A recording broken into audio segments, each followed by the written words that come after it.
everyone, today I will explain you our next topic, objectives of management. There are three categories of objectives of management. हमारे पास जो management है उसके objectives की तीन categories बनती हैं.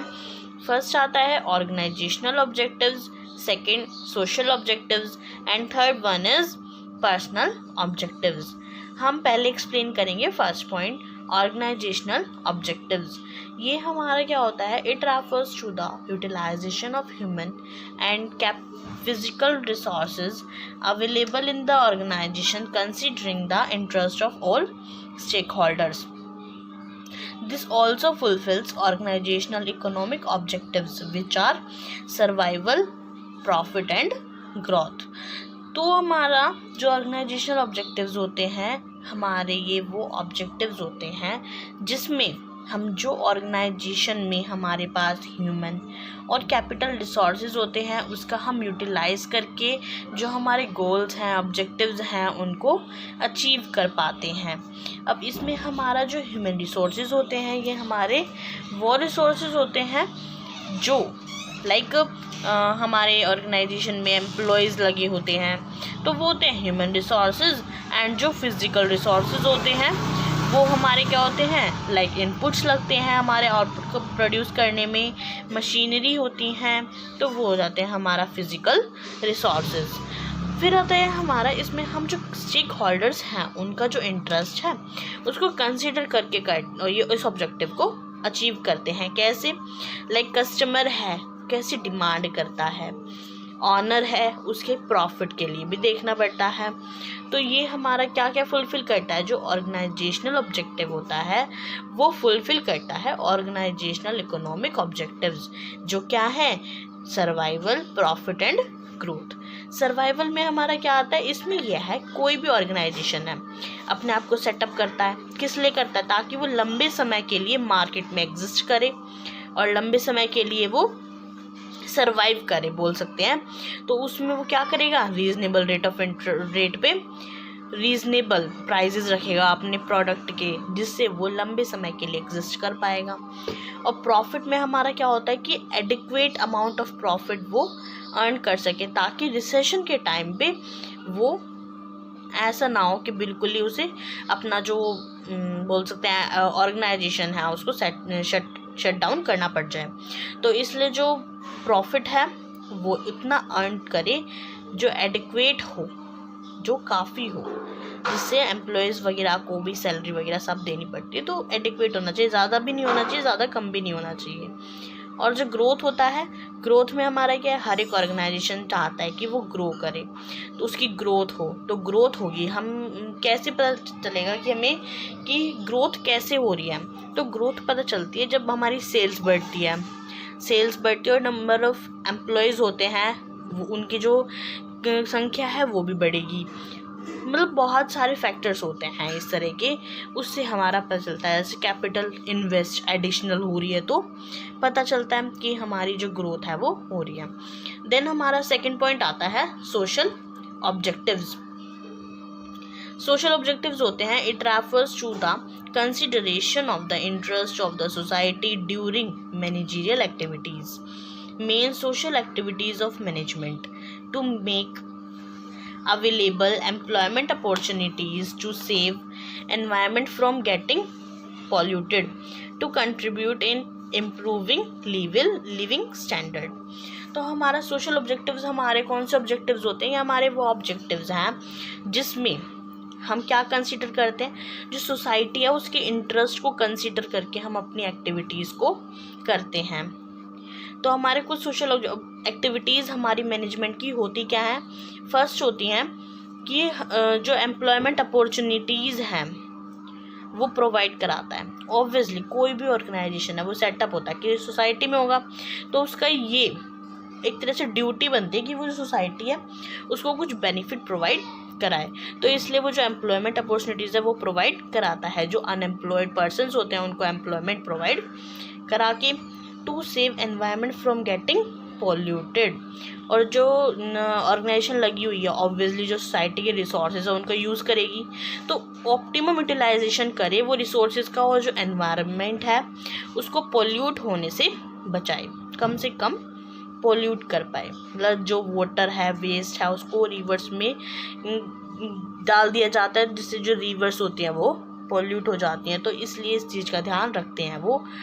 और to contribute in improving living standard, जो लिविंग स्टैंडर्ड होता है उसमें उसको इम्प्रूव करने के लिए भी वो कंट्रीब्यूशन अपना देते हैं। कैसे? मतलब अच्छी क्वालिटी का जो प्रोडक्ट है वो अवेलेबल करा के रीजनेबल प्राइस पे। देन हमारा थर्ड पॉइंट आता है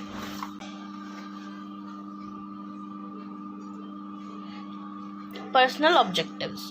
पर्सनल ऑब्जेक्टिव्स हमारे क्या होते हैं? ये हमारे ऑब्जेक्टिव्स होते हैं जिसके अंदर हम जो ऑर्गेनाइजेशन है उसमें जो एम्प्लॉयज़ जितने भी लगे हैं उनसे उनके रिस्पेक्ट में सारे डिसीजंस ऑब्जेक्टिव्स हैं उनको डिटरमाइन किया जाता है। तो 3 नीड्स होती हैं पीपल की, जो एम्प्लॉयज़ लगे हुए हैं उनकी खुद की भी कुछ नीड्स होती हैं जब भी वो एज एम्प्लॉय वो वर्क करता है।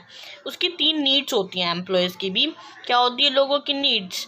फाइनेंशियल नीड्स होती है, social needs, higher level needs.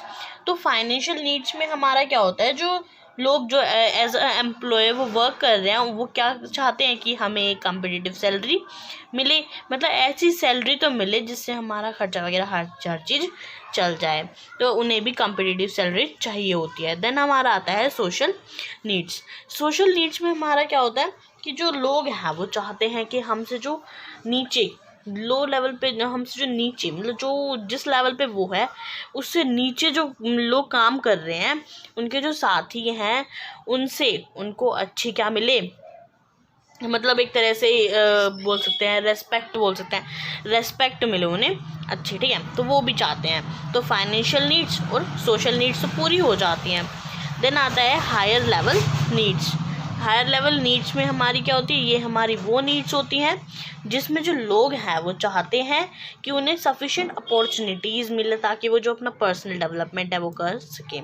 मतलब ये नहीं है कि जैसे वो अपनी जीविका जी रहे हैं वैसे ही जीते रहे, अपने और डेवलपमेंट करते रहें। जैसे लाइक किसी के में कूलर वगैरह लगे हुए हैं तो वो चाहते हैं कि हमारे में अब AC भी लगनी चाहिए, तो उनकी जो लग्जरी लाइफ है थोड़ी वो भी पूरी होनी चाहिए। तो उनकी जो पर्सनल डेवलपमेंट है वो भी पूरा होना चाहिए। तो वो ये भी चाहते हैं कि हम हायर लेवल नीड्स में आ जाता है वो।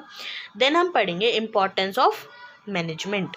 मैनेजमेंट की ऑब्वियसली क्या होती है? महत्व मतलब ऑब्वियसली इम्पोर्टेंस तो है ही इसकी, हमने पहले पढ़े थे फीचर्स, बट अब है हमारे इसके इम्पोर्टेंस, ठीक है। तो इम्पोर्टेंस में हमारा क्या है? It helps in achieving group goals. जो मैनेजमेंट में हमारा क्या होता है? जो ग्रुप गोल्स होते हैं उनको अचीव करने में मदद कैसे करता है मैनेजमेंट? वो कैसे करता है? पर ऑब्वियसली हम बोल सकते हैं, पहले हमने फीचर पढ़ा था इसका कि जो मैनेजमेंट है वो एक गोल ओरिएंटेड प्रोसेस है। गोल ओरिएंटेड प्रोसेस मतलब कि हर एक ऑर्गेनाइजेशन है वो सेटअप करती है कि उसे कोई मतलब गोल अचीव करने के लिए वो अपने आप को सेटअप करती है। तो इसलिए बोला गया कि मैनेजमेंट के थ्रू हम अपने जो गोल्स हैं उसको अचीव ईजीली कर सकते हैं। वो कैसे कर सकते हैं? मैनेजमेंट होगा, हर चीज़ को करने का तरीका होगा कि इस चीज़ को मतलब इस काम को हमें इतने घंटों में करना है, तो जो गोल्स हैं वो अचीव हो जाते हैं मैनेजमेंट के थ्रू। देन आता है इट इंक्रीजेज एफिशिएंसी। तो एफिशिएंसी हमारी कैसे इंक्रीज होती है? मैनेजमेंट के थ्रू। जो मैनेजर है वो उसकी जो एफिशिएंसी है वो बढ़ती है। कैसे बढ़ती है? हमने बताया था एफिशिएंसी हमारा होता क्या है कि काम को हमें कंप्लीट करना है कोस्ट इफेक्टिव मैनर में। टाइम के ऊपर कोई वो नहीं है, इसमें ये है कि जो कॉस्ट है वो कम से कम आनी चाहिए, रिसोर्सेज का जो ऑप्टिमम यूटिलाइजेशन होना चाहिए। तो जो मैनेजर है वो इस बात को ध्यान में रखता है और उसकी जो एफिशिएंसी है मैनेजर की वो इंक्रीज़ होती है। कैसे होती? तो इंक्रीज़ होने में हमारा वो क्या करता है? जो रिसोर्सेज है मतलब जो इनपुट्स लगने हैं, लाइक कुछ भी है, कोई क्लॉथ वगैरह बनाना उसके लिए कॉटन वगैरह चाहिए तो उसको ऑप्टिमम यूटिलाइजेशन करे। एनवायरनमेंट है उसको ज़्यादा पॉल्यूट ना करे, तो एफिशिएंसी इस तरह से इंक्रीज होती है। देन हमारा थर्ड पॉइंट आता है, ये हमारा क्रिएट करता है डायनेमिक ऑर्गेनाइजेशन। हमने फीचर भी पढ़ा था कि इसका क्या होता है? डायनेमिक नेचर होता है। डायनेमिक नेचर का मतलब क्या होता है? कि डायनेमिक ऑर्गेनाइजेशन क्रिएट करता है। कैसे? कि कोई भी ऑर्गेनाइजेशन है वो सेटअप करती है अपने आप को किस में, चेंजिंग एनवायरनमेंट में। क्योंकि जो मैनेजमेंट, जो एक तरह से ऑर्गेनाइजेशन है उसमें कुछ भी स्टेबल नहीं होता। क्यों नहीं होता? ऑब्वियसली रिसेशन भी आता है, हर चीज़, मंदी भी आती है, ठीक है, तो होता है, हर चीज़ डायनेमिक नेचर होता है इसका। तो जो ऑर्गेनाइजेशन है उसको भी चेंजिंग एनवायरनमेंट में अपने आप को बदलना पड़ता है, सेटअप ऐसे करना पड़ता है ताकि वो जो चेंजेस हैं उनको उसके साथ वो अपने आप को बदल सके, अकॉर्डिंग टू सिचुएशन वो हैंडल कर सके हर चीज़ को। देन आता है हमारा फोर्थ पॉइंट, ये हमारा it helps in achieving personal objectives. ये मैनेजमेंट है वो हमारी किस में मदद करता है? जो पर्सनल ऑब्जेक्टिव्स हैं उनको अचीव करने में भी मदद करता है। वो कैसे करता है? हर एक एम्प्लॉई है वो चाहता है कि उसे फेयर रेम्यूनरेशन मिले, एज अ मतलब बोला था कि फेयर सैलरी मिले, ताकि वो क्या कर सके, उसकी जो फाइनेंशियल नीड्स है वो पूरी हो पाए। फाइनेंशियल नीड्स पूरी होंगी और वो चाहता है कि उसको अच्छी रेस्पेक्ट भी मिले अपने नीचे वाले लोगों से। और जो हायर लेवल नीड्स है उसमें हमारा क्या होता है? उसका पर्सनल डेवलपमेंट हो। तो इस तरह से जो पर्सनल ऑब्जेक्टिव्स है वो भी अचीव करने में मैनेजमेंट मदद करता है, जो कि हमने यहाँ पढ़ा भी था। देन आता है हमारा, ये हेल्प करता है हमारा, it helps in the development of society के डेवलपमेंट में भी मदद करता है। कैसे करता है? हमने ये पढ़ा था एज सोशल ऑब्जेक्टिव्स में पढ़ा था कि जो ऑर्गेनाइजेशन है उसकी ड्यूटी होती है किसके टुवर्ड्स सोसाइटी। तो उसमें वो क्या करता है? सोसाइटी को बेनिफिट प्रोवाइड कराता है। किस मैनर्स में? 3 मैनर में कराता है मेनली। तो एक तो एम्प्लॉयमेंट अपॉर्चुनिटीज़ को जनरेट करके, और एनवायरनमेंट है जो उसको पोल्यूट कम कर, मतलब जो एनवायरनमेंट है उसको बचाना ज़्यादा पोल्यूट होने से, और वो लिविंग स्टैंडर्ड है उसमें उसको बढ़ाने में कंट्रीब्यूशन करता है। तो इस तरह से वो जो सोसाइटी है उसके डेवलपमेंट में मदद करता है। फर्स्ट चैप्टर यहाँ पर कंप्लीट होता है।